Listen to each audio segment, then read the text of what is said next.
Ay, iba yun kasi. Amen.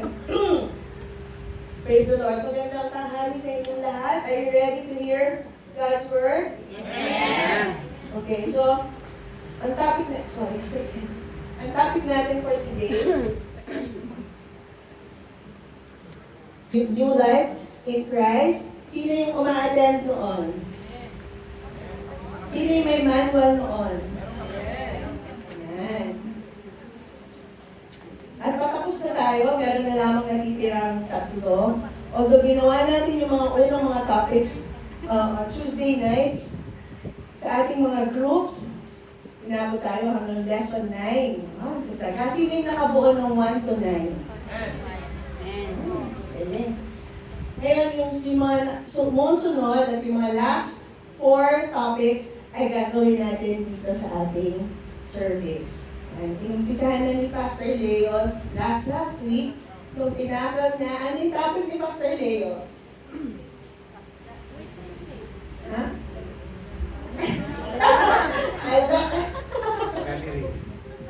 Gallery daw, gallery. Sino ay, kapag ako nakalimutan ko, ano yung topic mo, Pastor Leo? Kalimutan din niya kasi si Pastor. Witnessing and evangelism. Kahit kung ano kalimutan ko. And today we will be talking about dalawa sa mahalagang bagay na parte ng ating buhay Kristiyano. Lahat ng Kristiyano, we are expected na lakaran itong dalawang bagay na ito. Pag hindi ito nangyari, merong kulang. Okay, so nagawa na natin in lesson 1 to 10, last time ni Pastor Leo, and today we will do yung lesson 11. And ang title natin ay Communion and Baptism. Baliktad pala ako. Baptism and Communion. Naniniwala ba kayo na importante ang dalawang ito? Yes. Yes, this is very important. So, kailangan makinig tayo. Although alam ko marami sa inyo, alam niyo na ito, pero maganda na ma-review natin. Sige, let's pray before we proceed. Lord, salamat sa araw ito. Salamat, Lord, sa iyong presensya sa aming kalagitnaan. Kung ano man ang kulang, ano man ang mga defects, Panginoon, sa aming mga kapaligiran, ano man ang mga problema sa aming kapaligiran, Lord, hindi nito kailanman matatabunan ng iyong presensya sa amin. At ang iyong kapangyarihan na kumilos sa amin. Lord, mangusap ka as we dig into your word today. Gamitin mo ang iyong lingkod, Panginoon, hide me under the shadow of your wings. Let our hearts be open and our ears be open to receive your word. In Jesus' name, amen. Amen. Basahin natin ang 1 Corinthians chapter 11, 23 to 26. For I received from the Lord the teaching that passed on to you. So, nagsusulat nito ay si Paul. At sinabi niya, for I received from the Lord the teaching that I passed on to you, that the Lord Jesus, on the night he was betrayed, took a piece of bread, gave thanks to God, broke it, and said, "This is my body, which is for you. Do this in memory of me," or in remembrance of me. Next. In the same way, after the supper, he took the cup and said, "This cup is God's new covenant sealed with my blood. Whenever you drink it, do so in memory of me." This means that every time you eat this bread and drink from this cup, you proclaim the Lord's death until He comes. Sa mga verses na yan, makikita natin na binibigyan tayo ng larawan ng nangyari doon sa huling hapunan ni Jesus kasama ang kanyang mga disipulo. At bilang pagpapaalala sa atin sa sakripisyo ni Jesus para sa ating lahat, binibigyang emphasis dito sa communion ang importanteng paraan kung paano natin aalalahanin ang ginawa ni Jesus. Ibig sabihin, when we do communion, when we partake communion, we are not just inaalala. Merong tamang pag-alala ng ginawa ni Jesus sa atin. Amen? Amen. Hindi yung basta nakakain ka ng tinapay at nakainom ka ng juice. Meron siyang malalim na kahulugan at meron siyang importanteng paraan kung paano natin siya aalalahanin. Malinaw? Sino dito ang nag-take na ng communion? So ngayon tingnan natin kung ginagawa ba natin ang tama whenever we take the communion. Okay? Okay ba yun?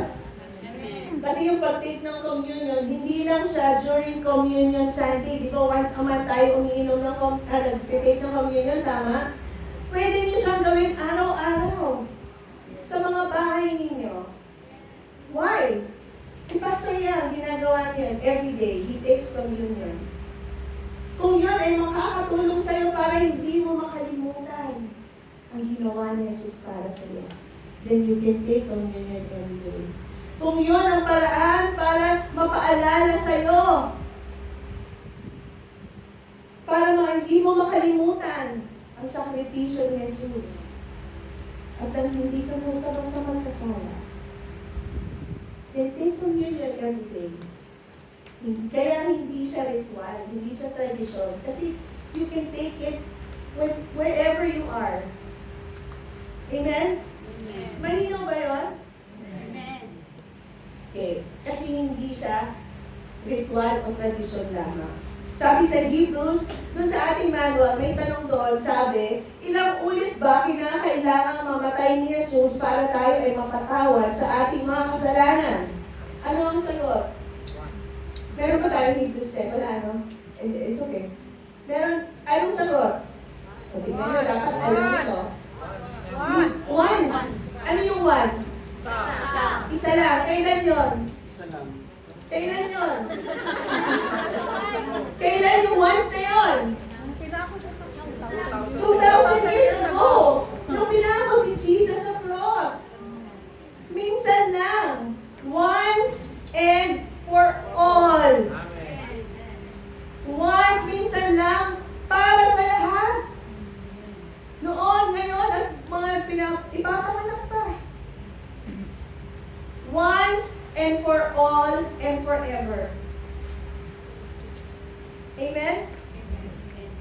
So, hindi na natin kailangan magpapako o pagdating ng Holy Week at magpenitensya because Jesus already paid the price. Kaya ang ginagawa na lang natin ay alalahanin ang ginawa ni Kristo para sa atin. Ginawa na ni Jesus ang mahirap gawin. He has done the hard part. He did the hard part for us. Yung mahirap gawin. Ano yung ginawa ni Kristo? Hinubalan niya ngayon ng sarili ng pagiging Diyos. At pumunta siya sa lupa at siya'y nagpakatao. Pero pinilit niya, sinikap niya na hindi siya magkasala. Siya'y nangalan ng salita ng Diyos. Siya'y pinasakitan, siya'y hinagupit, hiniyan, dinuraan, sinuntok, sinampal, hinumbaran. Siya'y pinako sa cross. Siya'y namatay. Kaya niyo bang gawin yun? We can't do that. What Jesus did, we cannot do. That's why He did it for us. Nararamdaman niyo ba yung bigat na ginawa ni Jesus? Yes. He did the hard part for us so that all we have to do is to believe. All we have to do is to receive and express our gratitude in our everyday lives. Yun lang ang kailangan natin gawin. Maniwala tayo sa ginawa ni Jesus. Tanggapin natin siya sa ating mga buhay. At ipamuhay natin ang ating pasasalamat sa Panginoon. Ibig sabihin, hindi na natin ipapamuhay pa yung dati nating buhay. Amen? Amen. Ibig sabihin, sinasabi dun sa 1 Corinthians 10:16-17, meron ba tayo nun? Hindi ko na matandaan. Wala. Ayan. Sabi sa 1 Corinthians 10:16-17, the cup of thanksgiving for which we give thanks a participation in the blood of Christ. Every time we partake of the blood and the bread, the communion, hindi yung literal na tugo at hindi yung literal na katawan ni Kristo. Di ba tinapay yun at juice lamang? But every time we partake that, ibig sabihin, nakikiisa isa tayo sa sakripisyo ni Jesus na ginawa niya para sa atin. Na kinikilala natin na yung ginawa ni Jesus para sa akin yan. Kaya I will partake of the bread and the blood. Amen? Kasi hindi lahat tatanggapin na mag-take ng communion. Because they cannot identify themselves that yes, Jesus did this for me. Nakuha ninyo? Amen? Amen. At ang sa pang connection dito sabi, the bread that we break, a participation in the body of Christ. Tayo ang katawan ni Kristo. Tingnan natin yan. Ano yung mga simbolo ng ating pinapartake during communion? Yung tinapay. Anong ginawa ni Jesus, di ba? Teka muna. Ano ba ang tinapay? Paano ginagawa ang tinapay? Sino nag-debate dito? Namasa. Hindi naman yan basta hinalo-halo tapos naging tinapay na, di ba? Hinalo-halo, minasa-masa, sinuntok-suntok pa nga yung iba. Di ba? Tapos hintayin mo umansa ng 1 oras, tapos umansa na, susuntokin mo ulit para matanggal yung gas, yung hangin, di ba? Tama ba? Yes. Kaya sinabing, this is my body. Kasi ganun ang ginawa sa katawan ni Kristo. Sinuntok, minasa-masa, inilagay sa pugon para maluto. Lahat ng pasakit nasa katawan ni Kristo. His body was broken and beaten for us. Amen? Amen. Pero nung during the Last Supper, ang ginawa ni Jesus, pinagbiyak-biyak niya ang tinapay. Sabi niya, ito ang aking katawan. Tapos biniyak-biyak niya at pinamahagi niya sa kanyang mga disciples. Kaya sinabi dyan, kasama sa communion is your fellowship and connection with Christ and the believers. Kaya sa bawat parte na kinakain natin na bahagi ng katawan ni Kristo, ay kasama connecting us to one another as well. Kaya hindi talaga dapat nag-aaway-away sa simbahan. Hindi nang-aaway sa church. Pagkat kabahagi mo na, kakatawan mo na pala, ipatabi mo ngayon. Pag sinaktan mo yan, sinasaktan mo rin ang iyong sarili. Because we are one body of Christ. At sinasaktan natin ang katawan ni Kristo. Amen? Amen. Okay, yakapin niyo yung katabi niyo. Sabihin mo, I love you, I love you. Yan, mababait. Ang babait. Wala na away-away dito. At yung simbolo naman ng dugo ni Kristo, yung cup, sabi niya, it is the new covenant sealed with my blood. May bagong tipan, hindi lang promise, may bagong covenant ang Diyos sa atin na sinelyohan ng dugo ng ating Panginoong Jesus. At ang pagtipan na yon ay pagtipan ng ang pagtipan na yon ay tipan ng a covenant of forgiveness.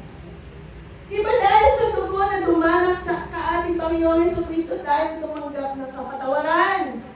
Amen? Dahil sa dugo ni Kristo, tayo biniyayaan at binigyan ng grasya ng Diyos. Dahil sa dugo ni Kristo, meron tayong buhay na walang hanggan.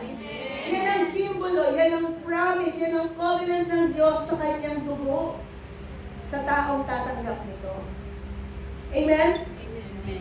Ibig sabihin, when we take the communion, kung hindi natin basta ito kakainin at iinumin, nang hindi natin kinikilalang mabuti ang kanyang kabutihan. Kung wala tayong malalim na kamalayan sa ginawa ni Jesus, sa pabor at kabutihan ni Jesus sa atin, don't just take the communion and not really fully understand what Jesus has done for you. Kaya sinasabi natin, this is holy. When we take the communion, it's holy, it's sacred. Because it is the symbol of sacrifice of Jesus. Hindi mo kayang gawin yun. You are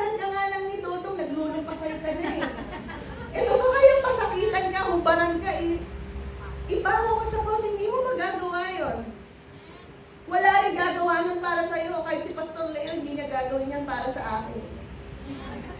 Only Jesus. And only the blood of Jesus. Amen? Kaya if we take the communion, don't just take it lightly. Amen. Kung hindi buo ang pagkakilala at kamalayan mo sa kabutihan at pabor ng Diyos sa'yo, don't take the communion. But if you are really grateful for what Jesus has done for you, take the communion and remember Jesus the right way. Amen.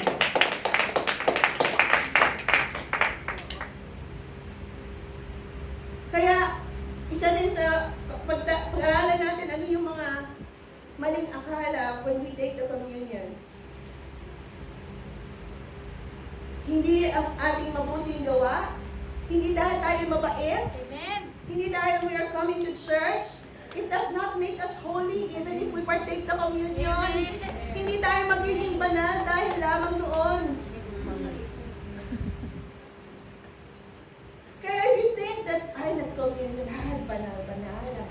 No, it's not about you getting holier. It's about Jesus' sacrifice. Walang ibang rason at dahilan ang communion but to remember Jesus' sacrifice. Amen. Not to make you holy. Because holiness can only be achieved with the blood of Jesus. Kaya ano sinabi niya, in remembrance of me. Di ba tayo, pag meron tayong mga sa buhay na namatay, inaalala natin siya. Hanggat maaari, ayaw natin makalimutan. Pagka unang taon, pagka may namatay, may pumunta pa sa cemeteryo, taon-taon, pupunta doon, hanggang sa pag 10 years na, nakalimutan na, 11 years. Di ba? Minsan may gano'n, hindi natin pagkain kasi wala na naman ito. But this sinabi ni Jesus, do this in remembrance of me. Don't just remember that Jesus died for you, but remember His sacrifice. His love for you, kaya niya ginawa yun because for God so loved the world. Amen. Remember that His death, what He did for us is the victory over sin and death. Kaya dahil nagkaroon ng merong tagumpay sa kasalanan at kamatayan dahil sa ginawa ni Kristo. It's not about the bread and wine, but remembering who Jesus is, what He has done, at ano ang dapat impact ito sa ating pang-araw-araw na buhay. Kaya hindi pwedeng Sunday lang tayo this Sunday.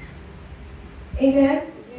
And we do this, sabi niya, when we partake the communion, we proclaim the Lord's death until He comes. And so we will keep remembering what Jesus has done for us by partaking the communion hanggang sa Kanyang muling pagbabalik. Amen? Ano ang mga haka-haka sa communion? Hindi siya magic.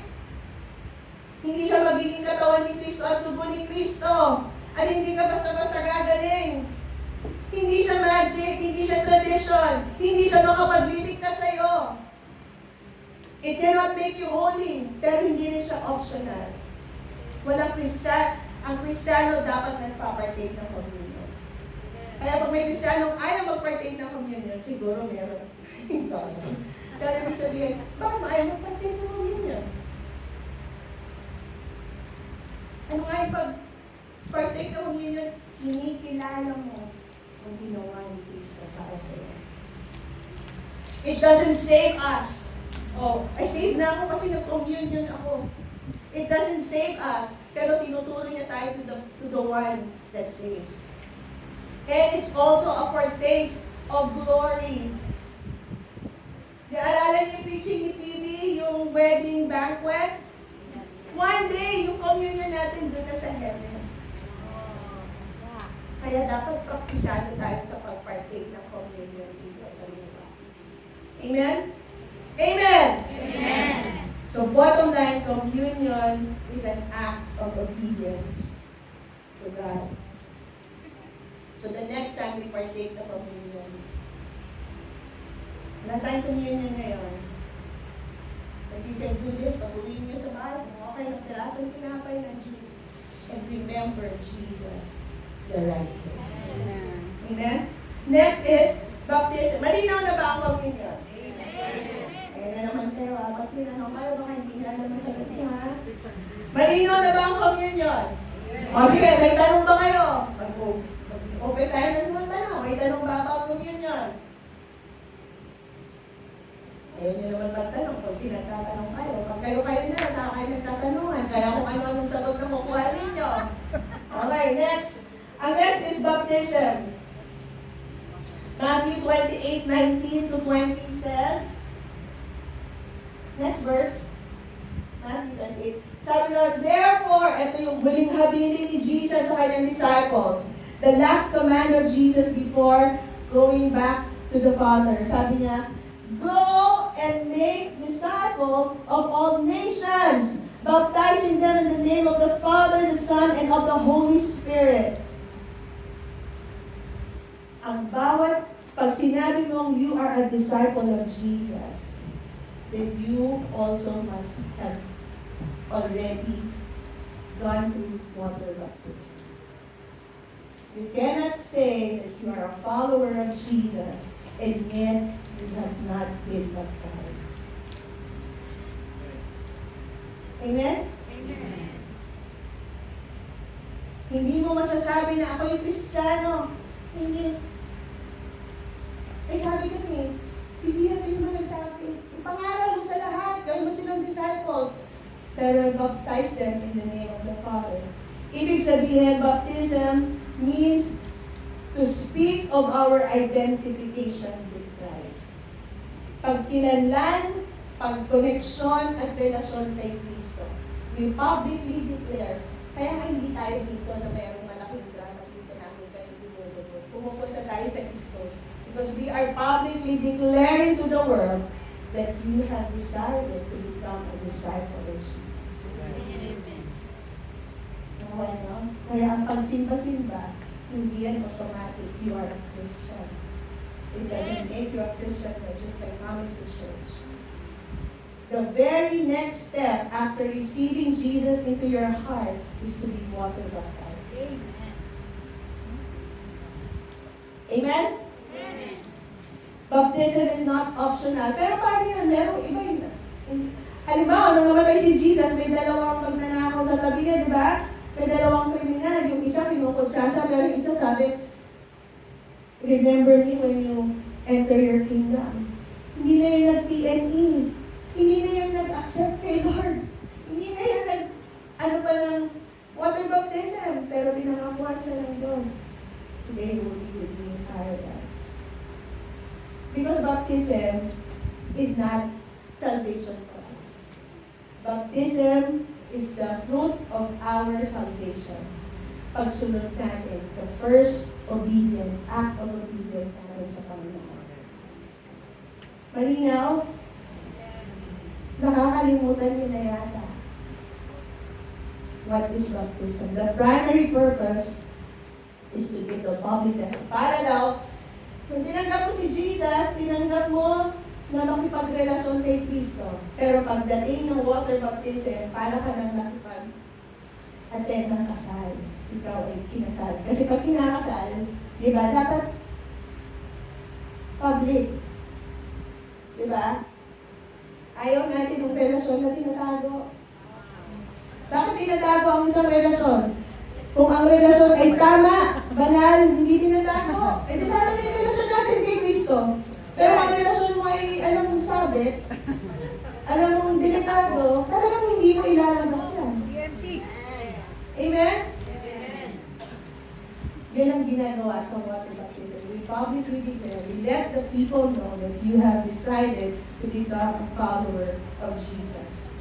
Si Jesus, nung siya ay malaki nga, 21 years old, bago siya nagsimula ng kanyang misyon sa lupa, lumakad siya ng napakalayo. Alam niyo kung gaano kalayo?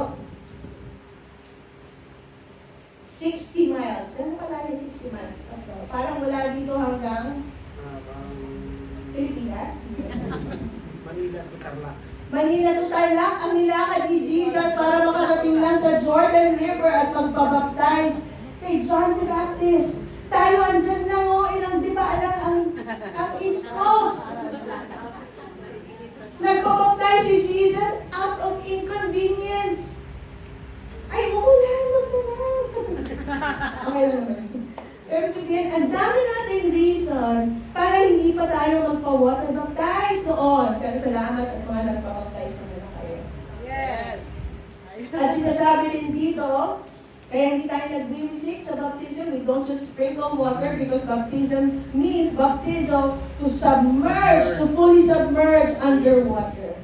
At may ibig sabihin yun, bibilisan ko na, pinapahiwatig ng water baptism ang ating spiritual journey, your past, your present, and your future. Tingnan natin yung past. Your past. When you are submerged in the water, it means you are burying your old life, your old self. Gaya nung namatay si Kristo. Kaya namatay si Kristo para sa ating mga kasalanan. Kaya we partake the communion because we want to partake Jesus' death and suffering. Kaya tayo lulubog sa tubig. Ang ating lahat ng kahihiyan, guilt, at pagkatalo ay kasamang inilubog sa tubig. Yes. Amen? Amen. Kaya may mga zombie, may mga nabubuhay ba dyan ng mga patay na? Ilubog natin ulit. Andiyan si Pastor Henry, magpalubog kayo ulit. Tatagalan na. Tatagalan natin. And then present, you're present. Pag tayo ay inahon na sa tubig, it represents the newness of life. Hallelujah! Kasi nakalagay na yung old self. And as you immerse from the water, God has given you life. Amen? You are raised up to walk in the present. That's why nung tayo inahon na at umalis na tayo sa East Coast, bumalik na tayo sa mga bahay natin, dala-dala pa rin natin yung bagong tayo kasama si Kristo. Sino nga naman daw yung madumi, naligo, tapos sino ang ulit yung maduming damit? Kababoy, di ba? Di ba? Hindi tayo magsusuot ng hinubad na natin mauna. Amen? And then your future, ibig sabihin, meron tayong, there's something that we look forward to. Meron tayong hinihintay na araw na mangyayari. At yan yung we will be united with Christ in His death and united with Him in resurrection. Kung halimbawa, bago dumating si Kristo, kayo ay namatay na. Pag bumalik si Kristo, mabubuhay ka ulit. Amen. At dadalhin na niya doon sa kanyang kahalaman. Pero kung mahintay mo naman si Lord sa kanyang muling pagbabalik, sama-sama tayo will be caught up in the air. Amen. Kaya ang tanong ko sa inyo ngayon, as I close, pinasimplehan na natin sa pinakasimpleng paraan ang baptism at communion. Pero ang tanong, kayo ba naalala niyo ba kailan niyo tinanggap si Jesus? Yes. Naalala niyo pa ba kailan kayo binaptize? Yes. Ay, very good. Kasi ako hindi ko na maalala. Bakit ba siya? Ay, very good. But you know what? The days, kung kailan mo tinanggap si Jesus, it's important, maganda na maalala mo. But it's not as important kung hindi mo na siya nilalakaran ngayon. Amen. Are you still living the new life that God has given you? 10 years ago ba ako binaptize, Titus, medyo naluma na. Whether 10, 20 years ago, you should still be living the new life that God has given you. Yan ang tanong. Kasi hindi naman nabago ang baptism at communion sa inyo, hindi ba? Pero ang tanong, when you partake the communion, do you remember Jesus the right way? Nagpapasalamat ka rin ba? Ganun ba rin bang marugtong ang pagpapasalamat mo sa sakripisyo ni Jesus para sa iyo? Amen. At yung baptism, baka nakalimutan mo, pinaptize ka na. Isa-isang nabubuhay ang mga multo ng nakaraan sa iyo.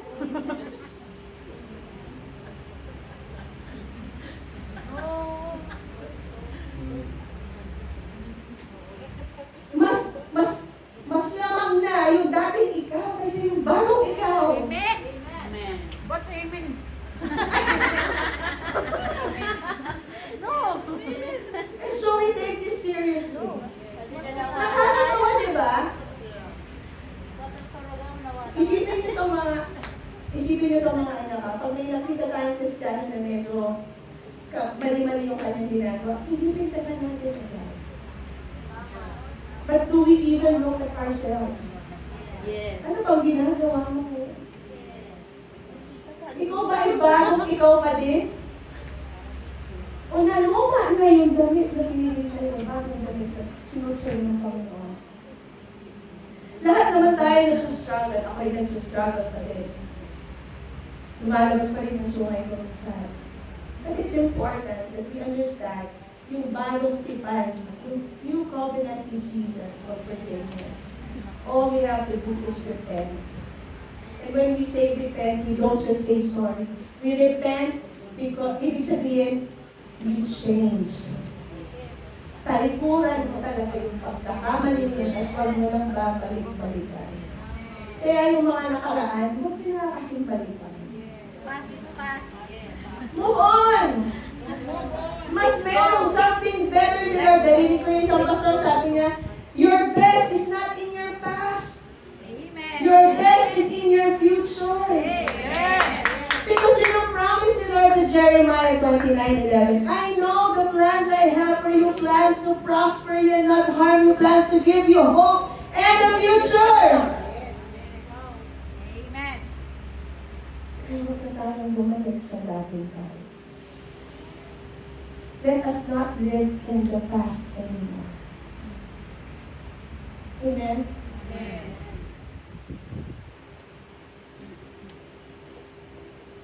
You know, and so if you're living a double life, ano yun, yung double ka kayong Kristiyano. Maraming ganyan eh. Pero wala dito.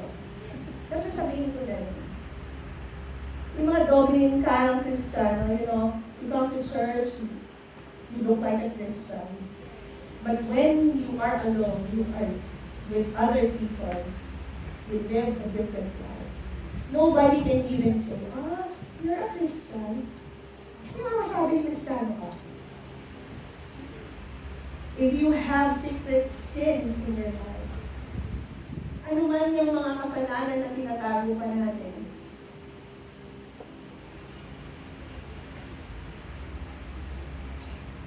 let us repent. Because every time you partake the communion and you know that you are sinning, you are living a life of sin, you are condemning yourself.